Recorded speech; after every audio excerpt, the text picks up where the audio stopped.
Polly Reynolds. I'm the head of Adult Services and Archives here at the Hudson Library. Thank you for coming to our 6th annual pitch night.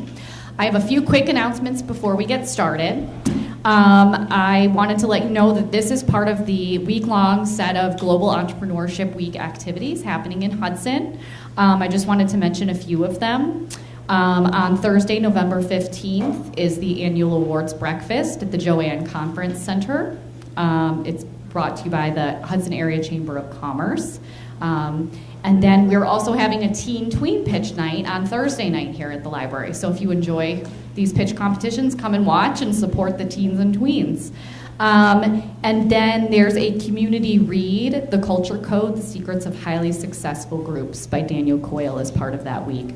We're especially grateful to the Burton D. Morgan Foundation for sponsoring Global Entrepreneurship Week as well as tonight's event. So I want to give a special thanks to them. I want to quickly introduce our judges before we get started. We have Jan Conrad, who is the Executive Director of the Women's Network. And there's bios about both judges in your little booklet. And Corey Patrick, Director of Marketing and Communications at the Youngstown Business Incubator. Thank you both for being here tonight. All right, we're tight on time, so we're gonna go ahead and get started. I'm gonna test out my little alarm. See if this.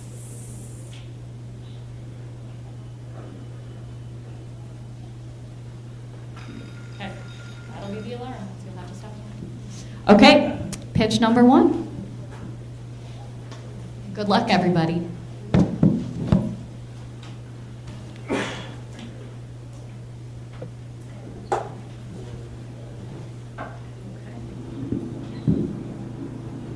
I'm told I need to speak very close to the microphone for you to hear me. My name is Lindsay Watson. Thank you for having me here tonight. I'm very excited to be here. I'm going to take this here. It's going to be a little easier. All right. I am the founder and CEO of Augment Therapy, where we are combining telerehabilitation and augmented reality experiences to improve the delivery of pediatric physical therapy. I'm also a physical therapist. I've been lucky enough to practice here in the Cleveland area for the past 16 years. 13 of those years I've been specializing in pediatrics. Now, I love what I do, but the truth is there are a lot of things going on in the healthcare industry that need some improvement. And I founded this business because I was frustrated with the inefficiencies of my own profession, and I was frustrated with innovation consistently passing over pediatrics.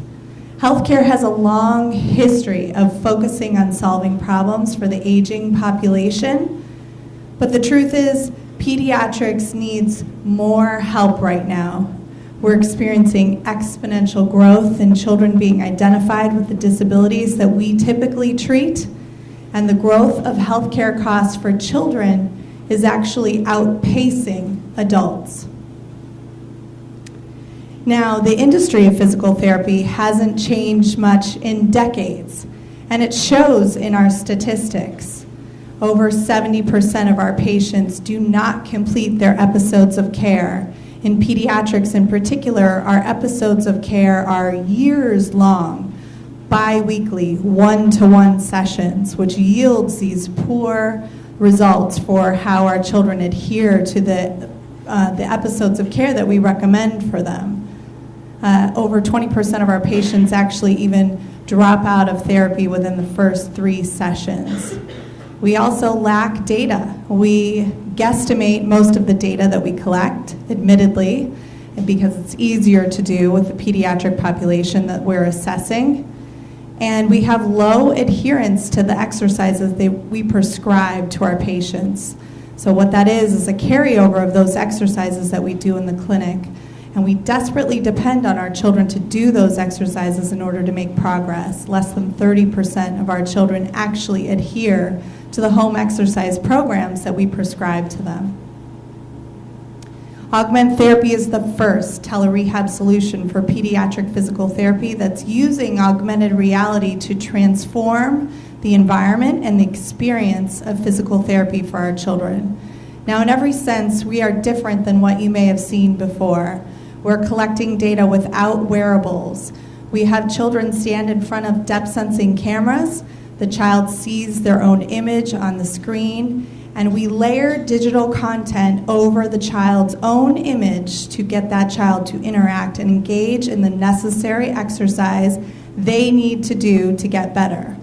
This also allows us to monitor data on multiple children at the same time. We can collect data on up to 5 children at once. And we're doing all of this without putting wearable sensors on these children, which is a critical element for this highly sensitive population.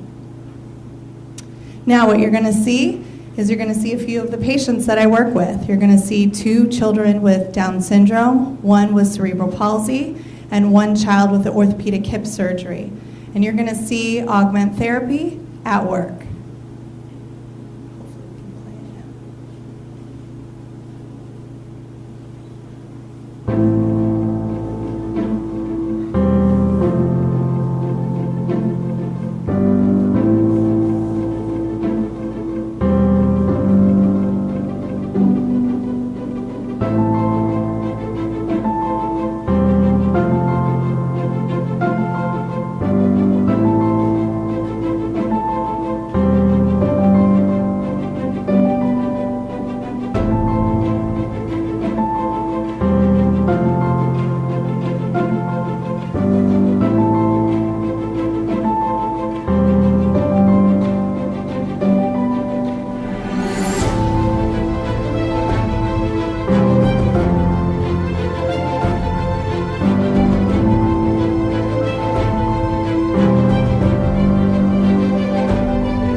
That again.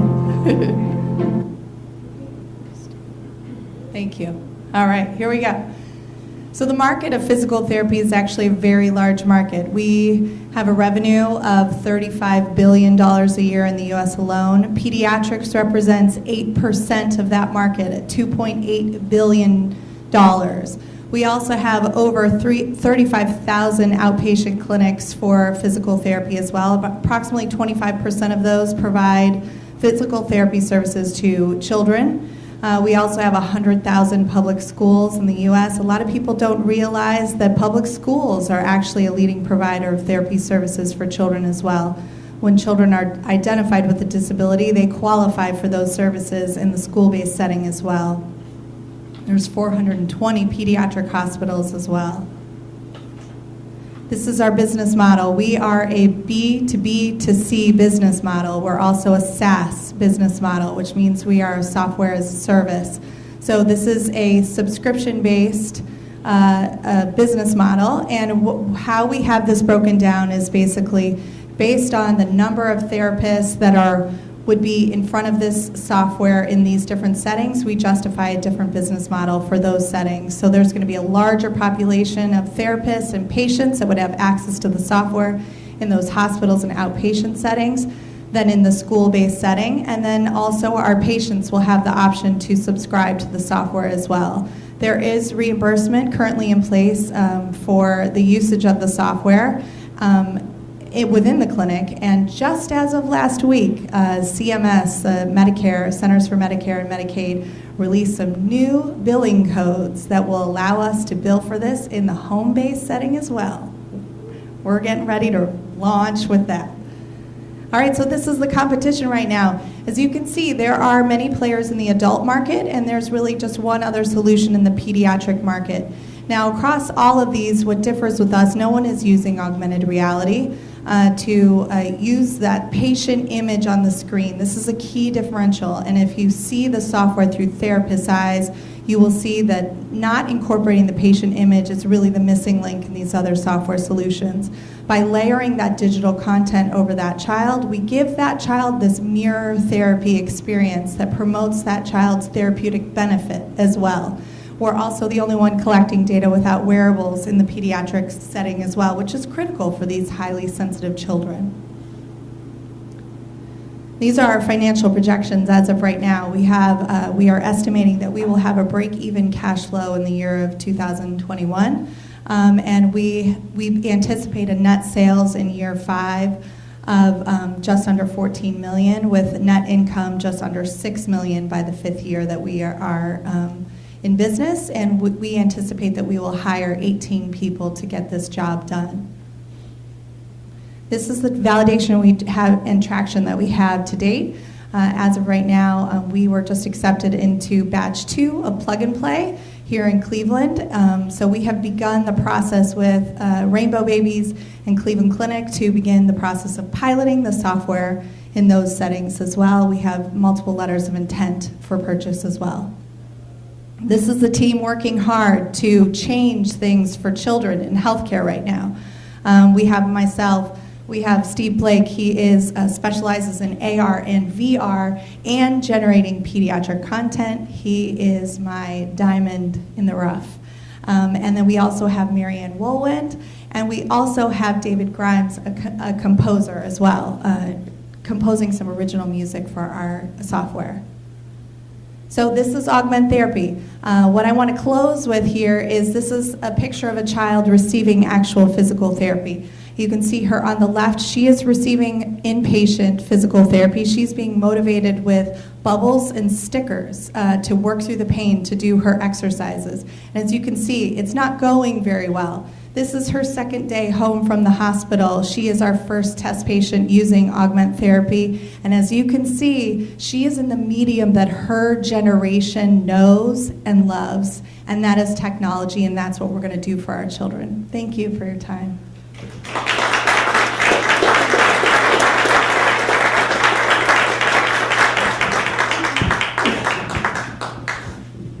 Questions, that's right. I was all ready to be done. So congratulations. Thank you. Can you hear me? Okay. Just a couple of quick questions. So how many, you said this is a test patient. How many test patients do you have? So far, just the children that you saw depicted here are the only children that we have trialed the software with. We are still in development. So we are actively working towards our MVP right now. We're actually actively working towards developing the content necessary for those pilot programs. So we are not in the market as of yet. And have you been able to measure anything with those children? And yes. What have you found? The type of metrics that we're measuring are the critical data points that are necessary for pediatric therapy. So these are differing data points than what are collected often in the adult market. So we're measuring things like duration of time on each foot. We're measuring things like jump height and jump distance. Those are the type of metrics that are relevant to pediatric therapists that we are often guesstimating in our clinics right now. And is your price point competitive with the other competitors that are out there on the market and with Yes. the unsuccessful children on the left? Yes, so what we did was we used the adult solutions as a kind of benchmark for how to build our business model. The other option in the pediatric market is actually targeted towards occupational therapy, which is primarily upper extremity. And their solution isn't designed to work as much like ours, where theirs is completely to be used in the home environment and is not used as an augmentative resource also within clinical treatment. Our goal is to function as a remote patient monitoring software outside of the clinic and function as an augmentative support software within the clinic as well. For different kids that are at different levels of whatever therapy they're receiving, how does your system modify it for each child's needs? We're keeping that in mind, definitely, as the varying ages and cognitive levels, which is a big issue in pediatrics as well. So we have come up with many ideas that we can actually have the experience customized for the child, so the therapist can input in the beginning different content. If, let's say, you're working with an 18-year-old patient that is motivated by Star Wars, that we could impart that kind of experience for that child, whereas another child that's 4 years old and motivated by fire trucks, we can easily change up that content for that child. It's another benefit of having our business model be a SaaS business model is we can refresh that content also so kids don't get bored with what we're creating. What about in terms of the actual exercises that are performed? The exercises will always be based off of what that clinician is recommending for that child. So the clinician drives the software. So this is a key component. So this isn't just, the child won't have access to the full library of exercises. This will be just like what we give now is a paper handout for someone. This is going to be a digital version of those handouts where they'll have limited access to what they're actually being prescribed. Thank you. Thank you. Just curious how difficult this is going to be to implement with your therapists. Is the software user-friendly, and what's been your experience? It's going to be very simple software because in my experience, physical therapy is not a low-tech environment, it's a no-tech environment. So we need to be simple. Which bodes well for our development at this point, is we want to make this very step-by-step process and very easy and accessible for them. So that's a goal of how we're doing things. So far, how it's being received, the limited people that have seen it, is they see the value, and like many things, they are resistant to technology as it is, they fear being automated out of their position. But as they see that this is designed, unlike other tele-rehab solutions that are designed to displace the clinician entirely out of the equation, this is designed to augment that clinician. And so we feel that they are embracing this technology faster than other solutions in the market. Thank you.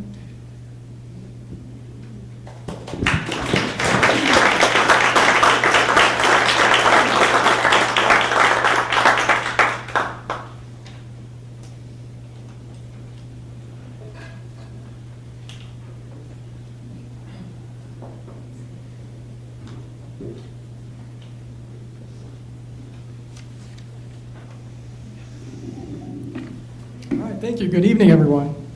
My name is Mike Varley. I'm the founder and CEO of Lion King. We do loyalty management and customer service management. Let's start off with the problem. If you run a small business in 2018, you have many threats. It could be in the form of no-shows and cancellations. Certainly, I think after today's news, this is Amazon's world, and we are only living in it. They are the giant elephant in the room with e-commerce, and Yelp with negative reviews. Combined to this, poor incentives, and what you get is a lot of empty seats and empty stores.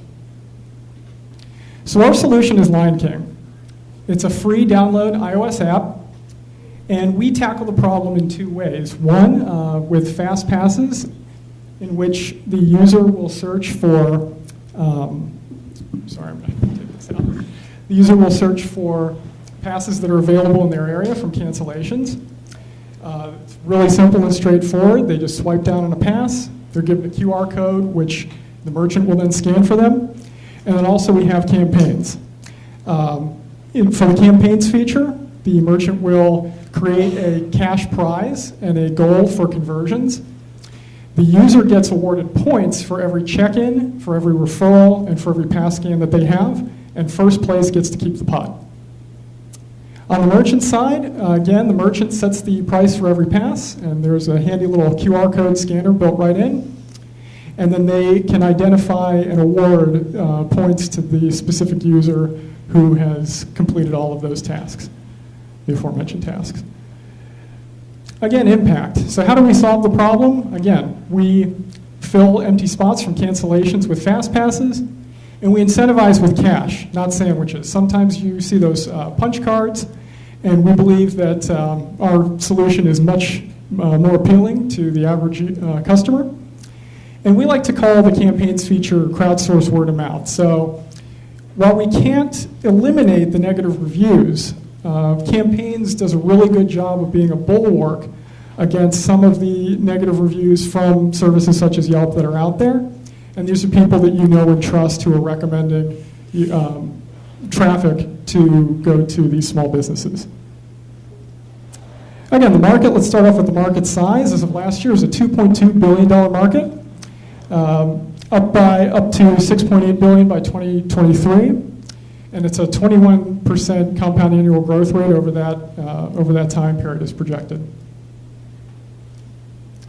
Here's our competitive matrix. The middle companies, as you can see, are customer management apps, and then there's a loyalty management app on the far end there. And we're really the only solution that offers an answer to the problems of cancellations while providing really the best incentives available.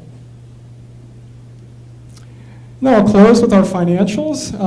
Again, the campaigns are funded by the merchants. The fast passes are purchased by the users, and we get a 40% cut of each transaction. Really simple, and I should reiterate it is a free download to just check out the app and kind of see how it works. These are our financial statements. Again, in the beginning of next year, we're going to see some cash outflows, but as you can see by Q3, we'll start to see an uptick, and that amount, these are in the millions, would be about $4.35 million by 2022 in net income. And just in closing, I'd like to really thank the Burton D. Morgan Foundation for this opportunity to pitch. This is a tremendous event for entrepreneurs. The Hudson Library, I actually developed a prototype for Lion King in my local library, so we're a big proponent of libraries, and the town of Hudson itself. We are, again, the champions for small business. We want to see small business continue to succeed and to thrive. And I think that this event in particular is a perfect fit for our mission. So thank you very much.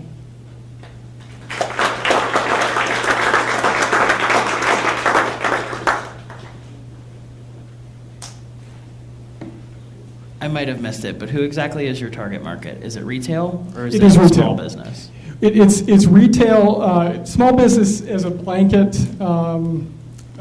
is an umbrella market, but we primarily are going to deal with the restaurant industry and retail businesses. Okay, well, that was my question as well. Sure. I wasn't sure who your customer was. I was trying to figure that out. So,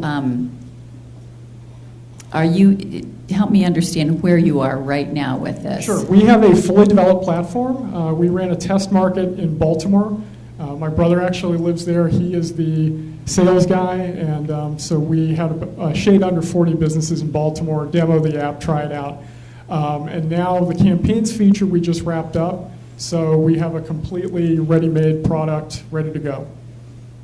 So how did it go for those 40 businesses? Can you give us a little more information about that? Yeah, sure. They enjoyed the product. We did not test the campaigns feature. We tested only fast passes first because we hadn't developed campaigns yet. And they saved a tremendous amount of money that they were losing from no-shows and cancellations. There's one business that they didn't save $150, but they lost $150,000 the year before, just from no-shows and cancellations. So you're talking restaurants that take reservations, basically? Is that the market you're talking Basically, about? in the food industry is certainly where we're going to hit our sweet spot, but the app could certainly be used any place that would have some sort of incentive for loyalty rewards. Thank you. That's it. Thank you.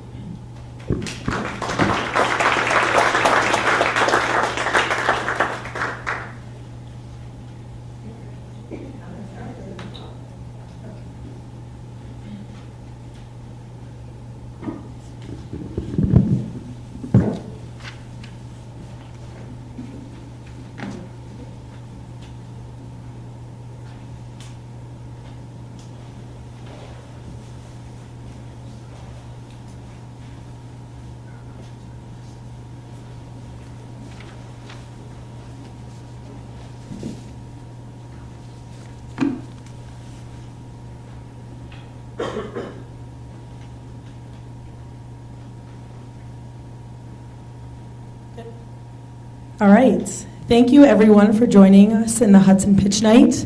My name is Jane Ann Sheehan, and I will be presenting Plate Map. Imagine yourself at work. You get a phone call from your son's school, and they told you that he just ate peanuts and needs to be sent to the emergency room right away. You're rushing out of work and thinking to yourself, how can this happen? Unfortunately, in the United States, allergic reactions warranting an emergency room visit happens every 3 minutes. But why is this? Because right now, there are no preventative ways for children to realize if they're about to eat the wrong thing. The only way that you can really guarantee is stopping them off at the bus stop and praying that you educated them well enough to know the difference between a peanut butter and raisin cookie, and putting your trust into other institutions and people to inform your children for you. There's a lack of preventative methods for children that eat the wrong foods. Not only that, but it is costing families and the United States healthcare industry over $5 billion annually just for the emergency room visits for the severe allergic reactions. That's where PlateMap comes in. PlateMap is a mobile application for children that will be a gamified tool giving them education on the food they're about to eat. Initially, we will be integrating basic photo recognition, barcode scanning, and basic food safety so that the child themselves can be empowered to know what they're about to eat and if it's safe for them. Our market right now is looking at children with allergies, which covers 6 million with one severe allergy, and that doesn't even count if they have more than one or just a intolerance to food. These are just allergies that have been tested and proven. Not only that, these are kids that need to be sure that they don't eat the wrong things, but also children with type 1 diabetes and different dietary restrictions. That's covering over 1.2 million. PlateMap is going to target the parents of these children who are the ones that are really worried about dropping their kid off at the school and making sure they don't eat the wrong things. My go-to market strategy, initially I want to build PlateMap as an educational tool. PlateMap was formed based on the premise that eventually, in a couple of years, there will be technologies that will be able to scan our food for us, but I knew that I wasn't going to be able to create that technology from scratch and also be able to license that because it's so premature. So PlateMap is going to start by just being an educational, subscription-based application for kids, and then creating that software so that when the technology that is out there about spectrometer technology scanning foods is there, but it's so premature, eventually when that is ready, it'll be able to be integrated into those technologies. My revenue model is pretty simple in the beginning. Initially, I want to just have it be a subscription-based. I estimated about $3.99 a month based on different research that I did, talking to people and comparing it to different applications that are already on the market. Right now, I'm looking at just working with a user base in Cleveland, the Food Allergy Network, something Northeast Ohio. I'm talking with them on Thursday, and there's 500 members. So I'm doing this estimate based on getting multiple cities just around here, getting people that are users around me so that I can gain valuable feedback.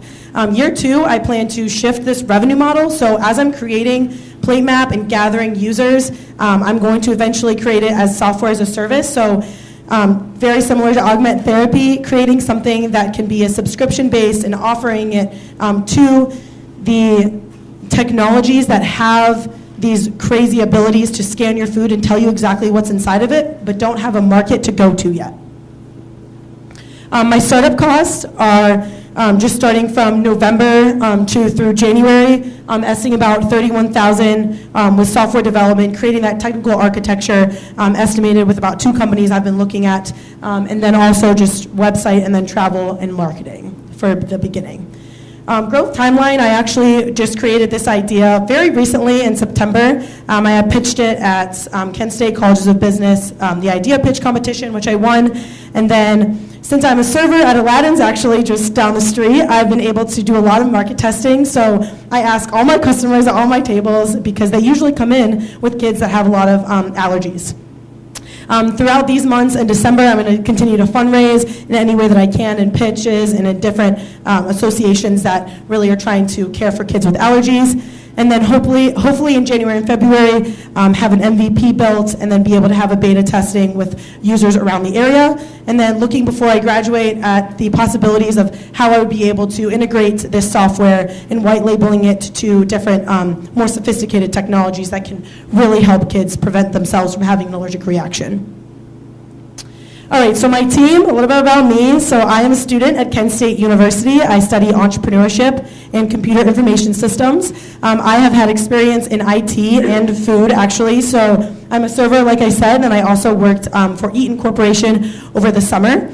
I have a team behind me, unofficially titled Missy Gerbic. She is the manager in the Center for Entrepreneurship, who's been a big help with the market. Her son actually has a lot of severe allergies. Bill Baumel, he was a judge at the Idea Pitch competition that I mentioned earlier, and he is the managing director of the Ohio Innovation Fund. And then Arielle Yeager, who actually did this competition not too long ago, who was the founder of CaseMD, and she has a very similar market to me and has been helping me guide through my business. By preventing allergic reactions from even happening in the first place, PlateMap can save the traumatic experience a kid has to go through by being sent to the emergency room, and also save billions on emergency room and hospitalization costs. Thank you.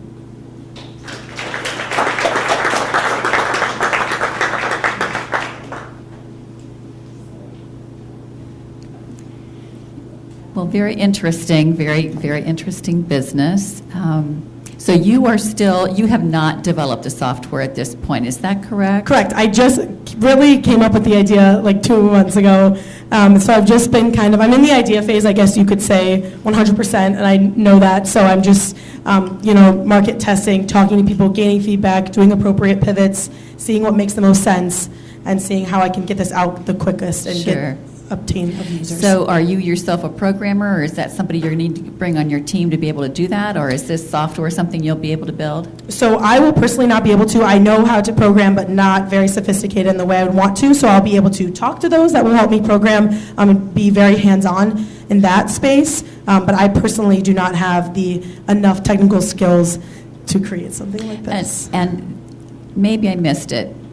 There's not anything out there that is like what you're doing. Correct. So nothing is targeted towards children right now. So as far as like allergy prevention and information of food, like gamification of food education, obviously there's different atmospheres that we're doing gamification, especially for kids, but nothing for allergies. Okay. And nothing for kids. Thank you. Yeah? Okay. So it's for kids, but you said you were going to target the parents. So what's your logic behind that? Well, because, so the parents are the ones that are really worrying about it. The kids sometimes don't really understand. Well, they're not the ones paying for it, first of all. The parents are 100% paying for it. And they're the ones that are really caring, and they're the ones that are really worrying. So my thought process was creating this application that would be on a kid's phone or iPod. Kids do have phones now, and they're even allowed to use them in schools and everything, and also be able to be connected to the parents' email and text message so that they can get notifications on what their child is doing. So I really want to market the parent, because they're the ones that feel the pain. They're the ones that are worried, they're the ones that have to pay for it, and they're the ones that would benefit the most. So how do you get the kids to use it? Okay, How do you so- engage them? Yeah, great question. So the gamification portion of it, also making it a little more like non-discrete. I've talked to a couple parents that were saying that their older children wouldn't probably use it. So as far as children with allergies, it would be younger that would find it a little bit more fun. The parents I have talked to, they said a lot of their female daughters would use it versus sons would use it. So that's something to definitely think about when I'm targeting my market. So just as I've been talking to people, I've been kind of honing in on exactly what would work the best and what features and attributes that this application has to have in order for the children to use it. What's your target age for the kids that you intend to have use it? So it would probably be about 8 to 12. Okay, thank you. Thank you very much. I appreciate it.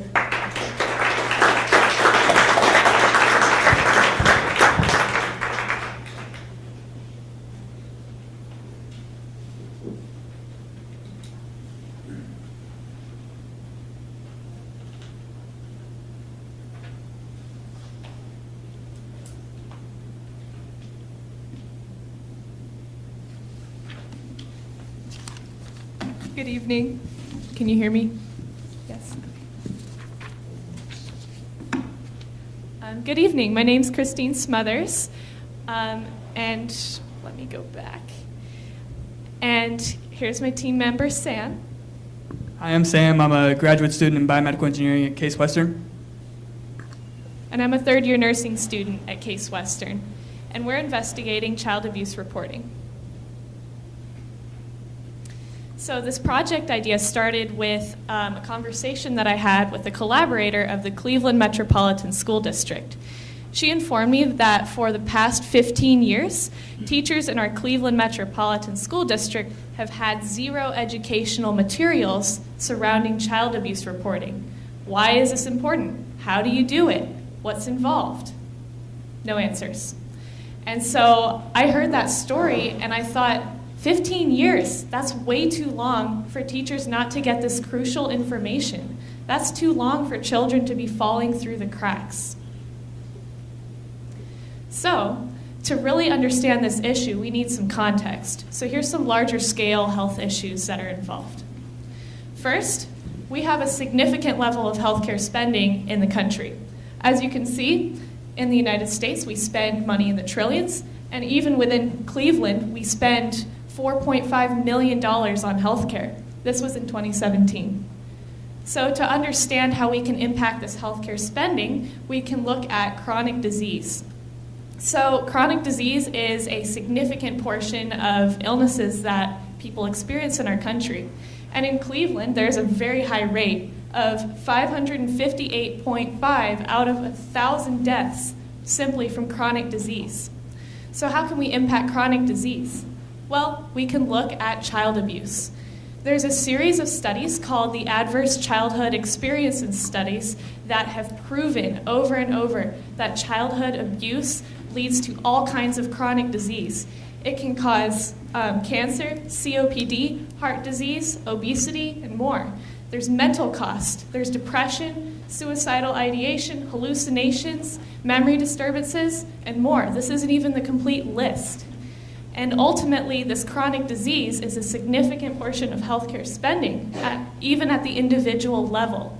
So per victim, people pay $210,000 or $210,012, and this adds up to a lifetime cost of over $124 billion across the country. So let's look at child abuse reporting, a system that we'd like to approach to really transform this issue. So child abuse reporting pretty much is what it sounds like. Generally speaking, teachers are federally mandated by the U.S. government through Bill S-342 to report any instances that they see of child abuse. So how does that happen? Well, it happens within the schools. So because we are targeting schools, this is a much more equitable location than, say, the hospital. So, for example, there's a disparity of healthcare access. So targeting a school district is much more accessible than the hospital. And in addition, the schools are placed in the neighborhoods so that teachers can be seeing all of the children from a particular neighborhood and addressing what's going on. So what happens in child abuse reporting? So the teacher starts out by making a phone call to the phone number 696 kids. So while they're on this phone call, they submit the report by answering a series of questions. This report is then screened, filed, and ends up in referrals to legal or social services to address the issue. So the main problem that we found within the system is that it really disrupts the teacher's workflow of the day. So having to make a phone call, it's not easy when you have a room full of kids. So you either have to step out and leave your kids unattended, or you have to wait until later when the kids are at lunch or something, in which case you might forget in case it would go unreported. So our solution is to create a centralized web-based platform that would allow them the ability to go to their desk in the middle of the day when kids are in the classroom and report symptoms or a case of child abuse if they suspect it within their workflow. So it would have the education materials that to be reminded of what to look for and things of that nature, as well as being able to actually report from this same platform. So it would allow teacher anonymity, it would allow data security for the students based on the FERPA bill, and it really reduces the uncertainty for teachers of when, who, and when to report, who the report goes to, and what to really look for. So this is our minimum viable product that we've created. Neither of us are really coders, so it's not very robust right now, but that's what we're hoping to expand on going forward. So the general framework that we have is we have 3 main tabs. The background section just kind of outlines the need, provides some statistics and correlations to chronic disease states to really have people within the school district understand the need for reporting whenever they see it. The how-to section is where the educational materials would be located. So this will be populated once we get a little bit more information from the teachers about what they want to see, what's beneficial to them, and things like that. And this is where you'd actually be reporting. So by clicking on the link, they would be sent to a Google form that would allow them to fill out 10 fillable questions. These are based on the Ohio standards for what is needed to report child abuse today. So the next versions of this are going to be based on getting more information. So we've created a survey that we want to send to the Cleveland Metro School District. We are currently under IRB review for that to make sure it's okay. But then once we send it out, we'll get the information back from them on what they really want to see and what they really want improved that we can include within the webpage. So our goal was to get this into one classroom and have a teacher work with it over the course of a few months, probably most of a school year, to get their feedback and to get the feedback of the officials who actually be getting the reports to make sure that they were able to act on it properly. From there, we hope to expand to get 2 classrooms and eventually up to an entire school. So, now that we have our initial model, we have several future directions that we'd like to consider in our work. Before I dive into them, I'd like to establish some connections that we've already made to advance this project. First, we have already made partners with the Cleveland Metropolitan School District. We're in touch with the Director of Nursing Services so that we can better coordinate all of these educational materials. In addition, we've also received legal consultation from an attorney who has worked directly with schools and the various policy implications that may be involved with this project. So, now for future directions. We see several different ways that we can evolve our initial platform. So first, we'd like to investigate how our Google form reports can be routed to the appropriate Department of Child Services. This would offer a substantial benefit in that the services wouldn't have to do so many different tasks of rewriting the report and resending it. We'd like to further integrate our platform into the teacher workflow, perhaps by integrating this into the grading system that teachers already use on a daily basis. We'd like to include the option to request a Cuyahoga expert speaker, which is a service already offered by the county, and potentially integrate more functions as we learn about them. We'd also like to explore positive intervention methods supporting the family unit. So to this end, one connection we'd like to explore is Moms First of Cleveland.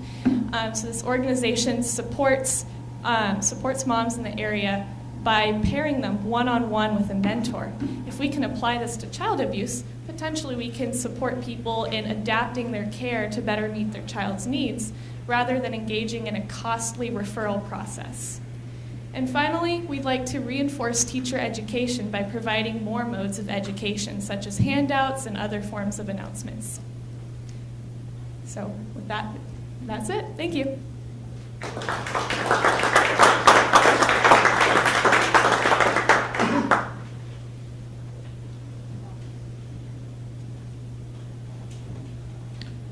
So your solution is web-based, correct?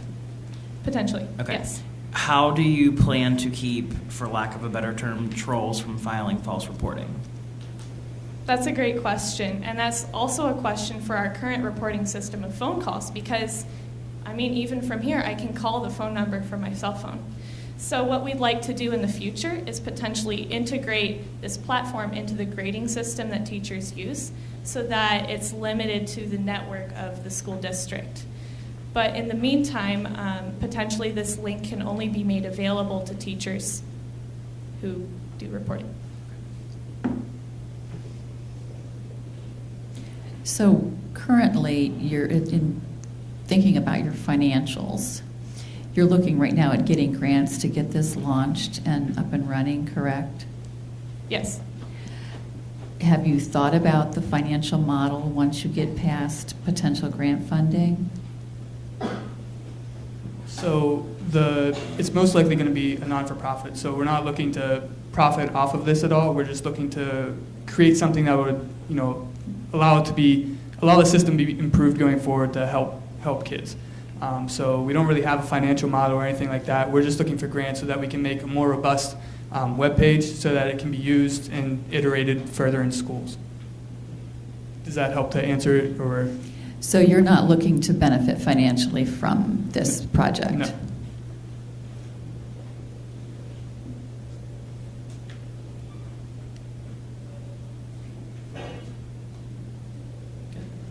Thank you.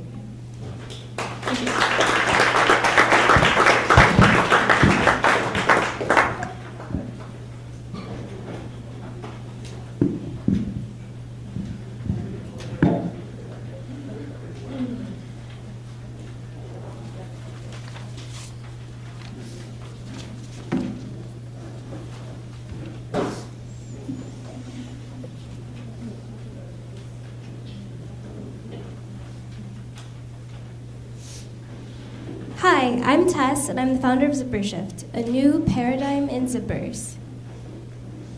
But you might be thinking, why do I need a new zipper? And the reason is because zippers are like semiconductors. They're a tiny component technology that enables everything in broader technologies. When do you ever think about the semiconductors in your car or phone until it won't turn on or there are lights on the dash? Likewise, you hardly ever think about the zipper on your clothing or garments until you try and zip up and you can't because it's stuck or broken. A broken zipper leads to a myriad of problems. Children choke on the tiny interlocking parts of the zipper. Warfighters bet their lives on their zippers on their protective gear and shelters. And a bride on her wedding day might be consumed with fear that as she walks down the aisle, her zipper might burst open. And this is because the zipper is a 19th century design that is unfit to meet the demands of 21st century technologies. The total sum of design innovation for the zipper has been changing the shape and size of the interlocking parts. Well, I thought that was ridiculous. I thought that we deserved better. And so I set out to make a design that fixed all the design problems of the current zipper technology. I came up with something that has a rigid inner part and a flexible outer part. It is one cohesive, continuous design. It was inspired by the human spine, and it doesn't have any of the tiny interlocking parts or design flaws that the other zipper has. This is mine. Now, even though I have updated the zipper and eliminated design flaws, I retain the good parts. It has the same ease of use that zippers are known for, so you can still zip it up or down, with or without a slider, and instinctively, without even thinking about it.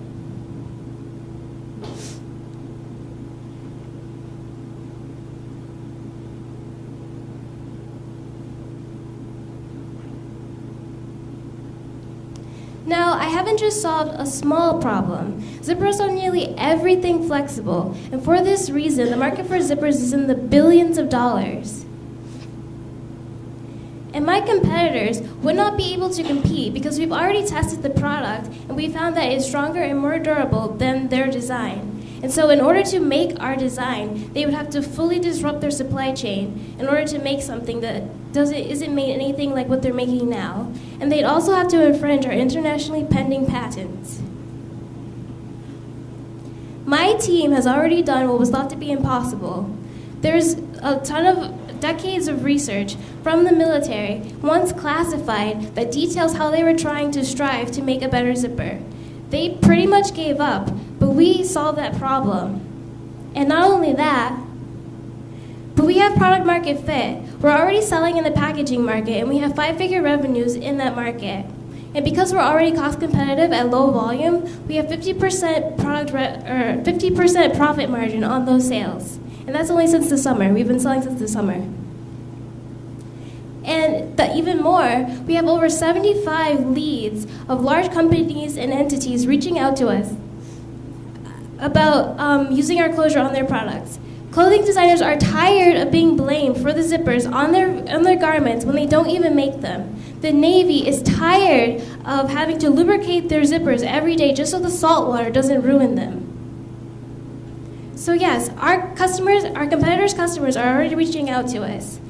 They have been looking for a better product for decades, and they are eager to use our product. We need more money in order to make all of our versions in order to serve them.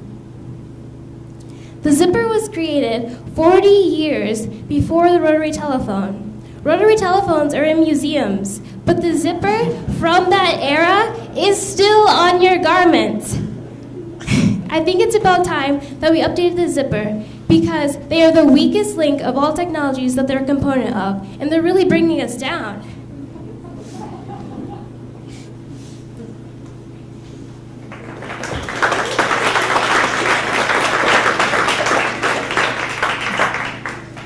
So Tess, could you tell me a little bit more about who us is? Oh, yes. So it's me, and I don't have a co-founder right now, but I have a ton of contract manufacturers and advisors, entrepreneurs, attorneys, people who've contracted for the government, people who have sold in packaging, just a myriad of people, really too many to list on slides.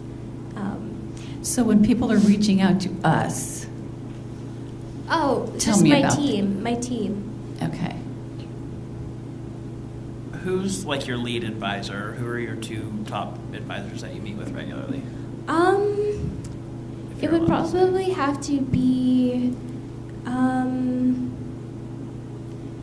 so many, but mainly entrepreneurs. Because right now we're trying to go into like the government contracting. So I meet with John, who he created the color night vision goggles, and he got SBIR for that and sold it to the government for many years. He was actually awarded like an award for being the best small business or something like that. And then also PJ Marks, he created a ton of technologies over his lifetime, celebrated entrepreneur, but that's just right now because of the markets we're trying to go into. On the fashion side, really my potential customers, they're like, we want to try this. Like they even tell me like, oh yeah, we even tried to make some IP of our own and do this because we really needed this. We really want to try yours. So that's pretty much my advisors. Okay. How you said you've already sold since the summer. How have you been getting the word out there? What type of marketing have you done, and where are you selling it? So actually, we haven't really done any paid marketing at all. It's really weird because, I've been at this for a little while, but I just started selling in summer, July. But ever since I launched my website, there were companies emailing us just because this product, it's needed. It's not just a marketing. Like I don't have to sell it to people. They ask for it. So it's like really no marketing besides just having a website and social media. And what is your initial target market? Like, who are your ideal first customers? So we're currently selling in packaging, and we're selling on like waterproof bags. So it would be people who are making maybe tool bags that can be submerged, or just really any sort of bag. And we went to that market because that's the market where we're not really competing head to head with like the very large zipper manufacturers. But it's also like a niche product because they want something that they can heat weld or bond to their materials, and ours is the only one that can really do that and be durable. Current zippers are coated with a polymer, but ours is fully polymer, so it's definitely more resilient and robust. Okay, thank you. So what are your current sales? About $20,000 since July. Okay. And where do you make your product?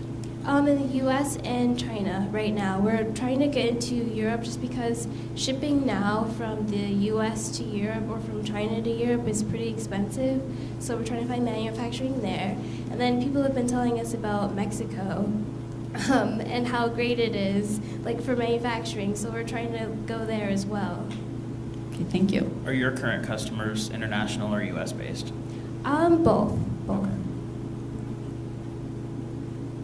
Thank you.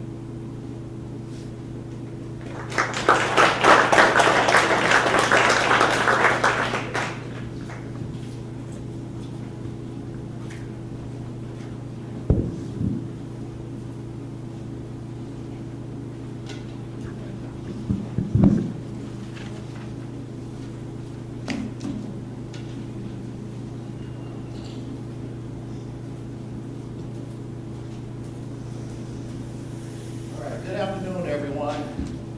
How many of you have been driving down the street and you've noticed that, hey, my gas tank is getting low? And you approach the corner. On one side, both of them are name brand gas stations. One's selling for $2.35 a gallon, the other one is selling for $2.50 a gallon. Which one choose the $2.35 a gallon, everything else being exactly the same? Well, that's the type of enthusiasm we think our product is going to have. Fuel reduction. The goal here is to save consumers, mainly businesses, $3 million over the first 5 years after launch. All right, just a little background on fuel. Fuel, of course, is made up of crude oil and many things, but one of the things that's embedded within the price of fuel is taxes. And all throughout all of the modern nations, there are federal tax, and then there is state tax. In Canada, there's federal tax and then provincial tax. But in all modern nations, fuel is for three things. It is for roads, bridges, and mass transportation. Everywhere, fuel is used the exact same way.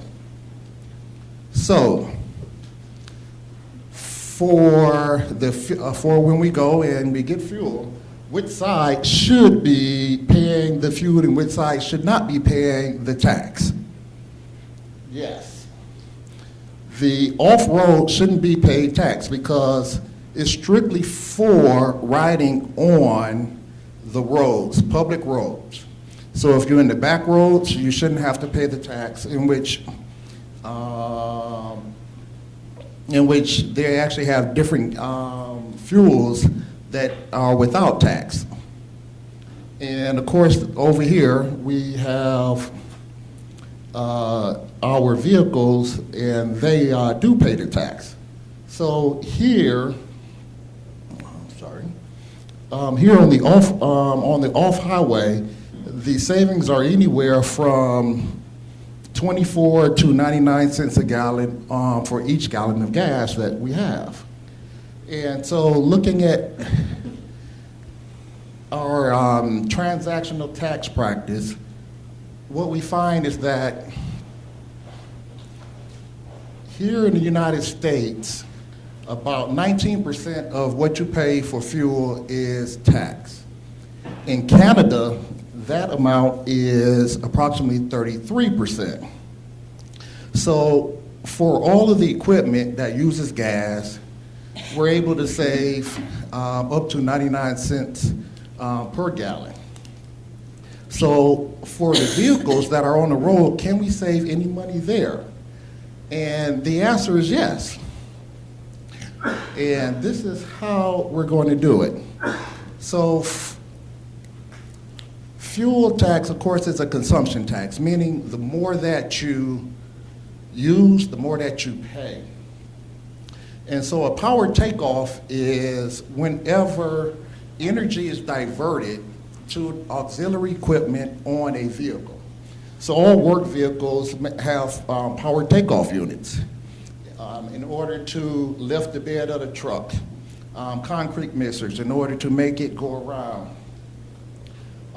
These are called reefers, which are refrigerated trucks in order to keep things cold. Now, the operating costs for these vehicles are extremely high as compared to our vehicles. So here we have those type of trucks get anywhere from 4.2 to 6.3 miles per gallon. And once we apply power takeoff, the piece that I didn't mention is that each and every state, at least 45 other 50 states, allow you to take a deduction depending for power takeoff.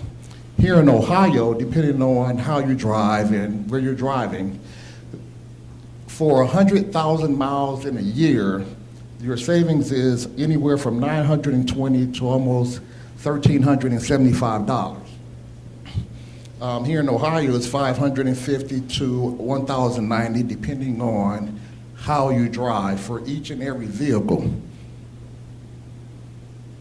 So how's it going to work? We're going to have a very, very rudimentary app. It's going to be our minimally viable product, where you're going to choose, am I putting gas in equipment or one of my vehicles? You're going to scan the receipt, and it's going to tell you how much your savings is going to be. It's also going to have your year-to-date company savings that you can save, $772. So here we have the library. We have South Main Street. We have a truck driving down South Main Street, dump truck. Right now, that truck is eligible for 4.5 cents for every gallon that goes into it. However, that truck goes off-road and comes over here by Cascade Park. Well, for the miles driven over here, it's no longer 4.5 cents. It is now 24 cents per mile because they're operating off-road. So that is the basic app where you can download it for free. But what's going to happen is once you reach the threshold, depending on the state you're at, some say it's $200, $500, $750. Once you reach your threshold, you're going to get a notification. Would you like to file your return electronically? And if you hit yes, there will be a charge. And right now we're looking at a charge of approximately 20%. So $100 out of this $500 will go to the company. And if you hit no, you just let it accumulate. The good thing is eventually everyone is going to hit the yes button, because for all tax returns, there's a certain time limit that you have. And so we would just politely let you know that your time limit is coming up. And so what makes this unique is it's going to have all of the records that you're going to need to validate your return within the app. For all your off-road miles, we will have plots pointed, GPS, telematics, so that you can prove that you were off-road. This will be the only product of its type that maximizes returns, and it's going to be very easy to use. So what's the market? In the United States in 2017, $79.3 billion of fuel taxes were collected. In Canada, $18.3 billion in US dollars were collected. We're also looking to, after launching in the United States, then Canada, Australia, and going over to the EU. Also looking at fleet management as a major user of this type of technology. Then it will have to be a software service, the back-end product. And that's a $565 billion industry that is growing at 7.6% compounded annually. And we're also customers, markets, I should say, is construction, landscaping, and then transportation of foods. Our competitors are, of course, accountants, which is how this service is sold right now, one by one. There's accounting firms outside of the United States that do some of the work, but not all. And like my time is up, so go from there.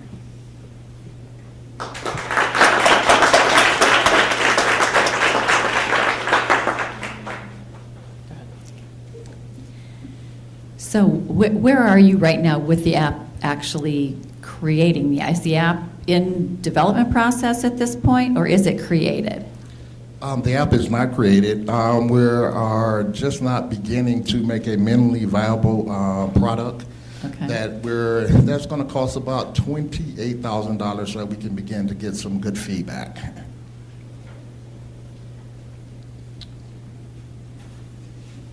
What percent of your target market do you plan to obtain by the end of year one when you launch? From year one of the target market, I don't think it's going to catch on very much in year one. This is going to be one of them that's going to be based upon after people use it and say how good it is and how easy it is. It's going to be word of mouth to take off. So we're probably looking like 5%, less than 5%.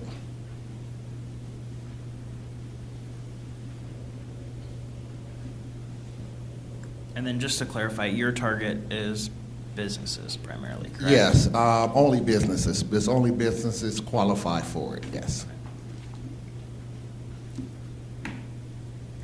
So what kind of hurdles will there be, or are there, aren't there, with the federal regulators that, I know you said it's going to be GPS validated, but are there any other, what kind of regulations are you up against in order to really get that app to market? The main hurdles are 50 states. Each state has different laws and require different things. And so it's hiring lawyers to come out and say what every state requires is the major hurdle and the major cost in getting up and running.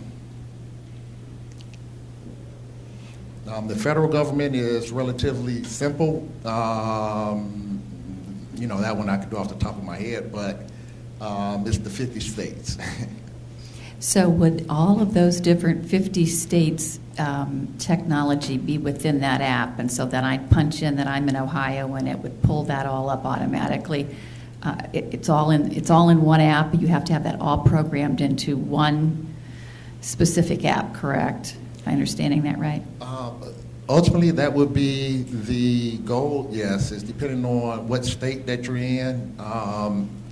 It would apply the regulations from that state, yes. Very good. Thank you.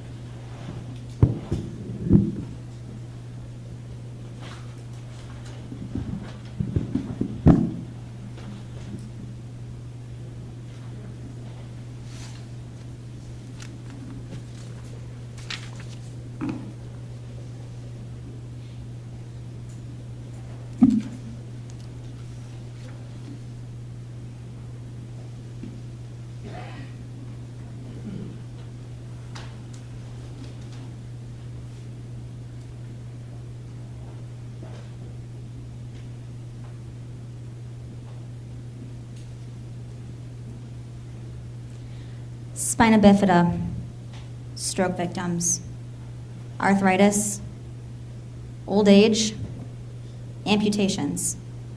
What do all of these things have in common? The loss of mobility. Over 56 million people in our country suffer from a disability. These people have lost their independence, their confidence, but most importantly, they just don't feel like themselves anymore. So today, I bring a solution, Alter Me. Alter Me has been designed and manufactured solely by members of my team. With Alter Me, you no longer have to worry about buttons. My product allows you to continue wearing the clothing that you love without the hassle of buttons. This also allows the user to easily dress themselves.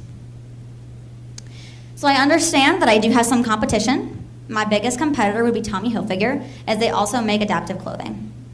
However, Tommy Hilfiger is selling an entire shirt. I will be selling just the adaptations. Tommy Hilfiger is also selling their products at a higher price point and are targeting a younger generation. I also have a few other smaller competitors, such as Silverts, Buck & Buck, and products sold on Amazon. However, these companies lack brand awareness. At this point, there are companies out there that sell adaptive clothing. However, at this point in time, There is no one company offering to alter the customer's clothing in order for them to wear it adaptively. So what differentiates Alter Me? Alter Me has 3 main characteristics that set us apart. First, we have a unique business model. With our business model, we are able to alter your current clothing so that's become adaptive. Our current competitors sell an entire adaptive outfit. We allow you to continue wearing the clothing that you love. Second, our competitors are placing their magnets in the back of their shirt or on the collar. Alter Me is putting their adaptations in easy-to-reach places while still being unseen. Lastly, our competitors are targeting a younger generation. With Alter Me, we are planning to target specifically men over the age of 65 with arthritis. So in the beginning, I planned to start out small. I planned to start by partnering with local nursing homes, as well as advertising online, and then selling my services on Etsy. In the future, I plan to outsource my labor so that I can focus on growing the business. My pricing structure is based on a per button basis. Each button being $3. Typically, a shirt has 7 buttons, accumulating in $21 total. I've estimated that for the first year, my revenues will increase by 20% a month, ending out the year with $2,000 in profit and about 85 shirts altered. In that first year, I also expect to have a little less than $200 in expenses, mostly being comprised of marketing and my first years of supplies. According to a national health survey, by the year 2040, over 78 million Americans will be diagnosed with arthritis. As you can see, my target market is growing and growing quickly. In order to test out my product, I plan to do a substantial amount of testing. I was able to do my first amount of testing this past summer, where I was able to prove my concept. I plan to do even more testing in the future so that I can ensure the stability of my alterations. Through my first round of testing, I was able to secure an individual who has agreed to be a test subject for any future alterations. Through my market research, I have been able to find that I have a niche market for my service. In order to take my company to the next level, I will need to do even more market research before I launch. Therefore, I am here today seeking capital so that I can ramp up my production as well as increase my brand awareness. If I were to receive an investment, my plan of action would be to do 3 to 6 months more of market research and then get my product to market as soon as possible. Over 56 million Americans should not have to spend another day living like this. Help me help my target market by investing in Alter Me. Thank you.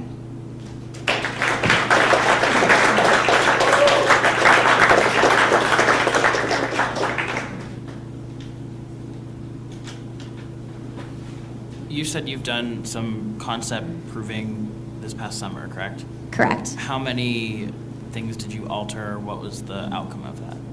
So I had one test subject, his name was Thomas, and he has spina bifida, and so I altered 7 of his button-up shirts that he wears to work every day, and he was able to give me feedback of how that helped him. And to quote Thomas, he said, "It saves me so much time every day." He was currently using Velcro that he said was done by Tom James and was getting to be extremely expensive for him. And so with me inserting magnets into the lining of his clothing, he was able to be more substantial, stay longer because his Velcro wore out, and he was able to save him a lot of time when he was getting ready every morning for work. So you're doing the alterations yourself? Correct. So your current customer is the actual individual. Mm-hmm. Yes. So have you, in your business model, like how are you going to, you're not going to the manufacturer. People will have the product and they're going to bring it to you, ship it to you. I mean, how do you connect with those people? Correct. So when I originally started out, my plan was to design these shirts and have the magnets already inserted. And then I realized that I'm not a fashion major. I have no experience in that, and the fashion industry is kind of hard to get into. So I realized that a lot of these individuals really love the clothing that they wear and they're comfortable in it. So for Thomas, he purchased a couple of shirts off of JCPenney's, ones that he knew he liked. He had them shipped to me. I altered them and sent them right back. So depending on the location, he was in Pennsylvania, so you could either drop them off to me, send them to me, and then I can alter the shirts for you.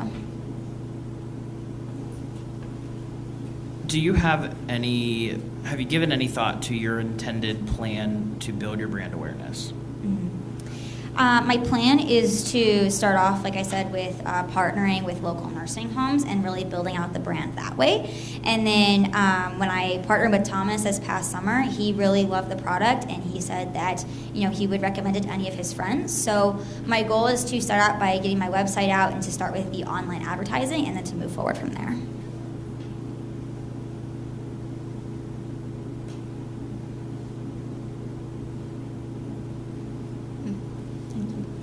Thank you.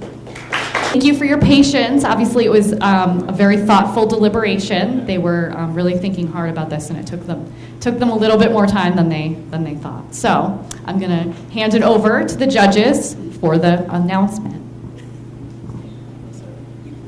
All right. So we're going to start with the third place winner, which is, let me see, I forget. So the third place winner is someone that is clearly in the idea stage still, but we really felt that they have some great opportunity and a great market that they can attack with that. So for that, our third place winner is PlateMap.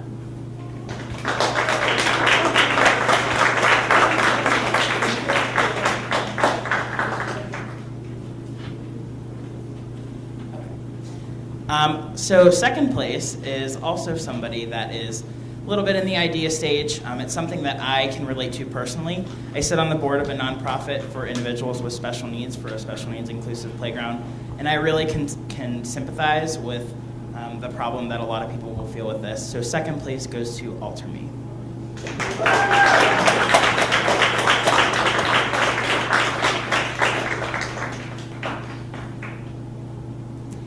And for our first place winner tonight, we felt this individual has really refined their business, and they are really up and running and have 4 individuals in their test pilot program and have done a lot of coordinating with the entities they'll be working with, and has sound financials. So our winner of tonight's contest is Augment Therapy.